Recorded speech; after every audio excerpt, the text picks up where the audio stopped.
Hello guys and welcome to Kang Pagoda, a 6-man dungeon in the game Age of Conan with your friend and host Bantu. Today I'm playing as the Bearshaman, one of the healer classes in the game Age of Conan. Of the priest archetype, I'm dual healing with another guy here, which is the Tempest of Set guy. My main mission in this dungeon as a Bearshaman is to mainly, like in all dungeons of this game, to heal the wounded, get them up with your green and blue heals and all your other optional heals that you got as well. Lower the armor and do a nice amount of DPS, because in this game a healer is not only a healer, you output tons of damage as well. A Bearshaman can actually be really good in DPSing. It's not like, oh, he can only heal, because he can do a lot of things. But the first thing you're doing in this dungeon, as you notice here, there are groups of 2 people here.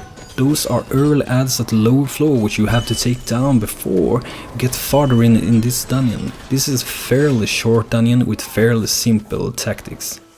So the first thing you do after you have killed these things is to take this gem over here that he did, my leader Will Ward, and he's leaving it to this girl here. Then they will call for one of the ads in the room where the boss is. At the room where the boss is, there are 3 ads, so there are 3 items you have to activate. You see the ad come down here, which is a spellcaster. If you're playing as a tank here, it could be useful if you have a nice amount of spell resistance in this game. Magic resistance, I think it's called actually. But you have to have a nice amount of them. A Dark Templar can easily tank this, but with 2 healers it shouldn't be any problem really. If you don't have so good gear either, you can easily go here and off tank at least if you have like some blue gear. And you will gain a lot of fast, nice gear soon in this place as well if you are a tank, because if you get a main tank which have some epic or some Khitai gear already, you can be sure to get some nice gear fast. So you saw that he gave that tiger meat to the tiger, which will make them come down. Another ad. Now he's taking some potato, he's gonna put and cook in a pot. It's very soon. So first we gotta kill this ad before taking down the 3rd first. You can't take down more than 1 ad at the same time, but mostly that's just a problem, to be honest, because they will be most likely be messed up standing in different location, casting from 2 places. You will just be hurt more because they are kinda hard to get to stay together, because they can shoot through these like these pillars here. I've tested it once and he just shot right through it, so this is a real fast dungeon. As long as you don't die in this dungeon, wipe it. There should go really fast to do this one. It's a nice AA reward in the XP to advance your character. Alternate advancement, that was added.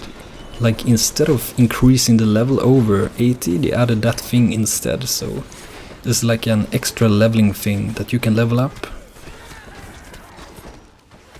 We have taken down this guy. It's just over to the boss, which is over here. We're gonna go up from this stair here. So there you see the boss in Kang Pagoda. This boss got 2 faces, but I'm gonna talk about that when we go to it. Just waiting for the leader to charge in. Keep the tanks as 1 place and keep the DPS and the healers as another place. Keep in mind that this boss, if you are playing a tank or if you get aggro, he will cast a spell called Spew. That Spew spell is very dangerous, you see. It's front cone, it will damage you all the time as long as you stand in that field, so get out of that field. And using this ability as you saw here, it will reduce the hit chance for the enemies. If you're playing a Bearshaman, it's a very useful ability to use. I use this as often as I can. And lowering the enemy's armor so our team will hit more. Internal bleed putting on, you have manifestation as the Bearshaman. Depending on what manifestation you use, your internal bleed will result in different things. You can deal tons of like nuke damage, you can buff up like your resistance and stuff. Now's the 2nd phase when you got him down. This last part is mainly tank and spank. The only thing you have to do is actually survive. He will randomize put a stun on the current target that he got aggro on. But as you got 2 tanks, it's no problem, because the aggro most likely will be between those 2 tanks. It can be risky sometimes if the tanks can't output too much or like enough hate, you might get aggro.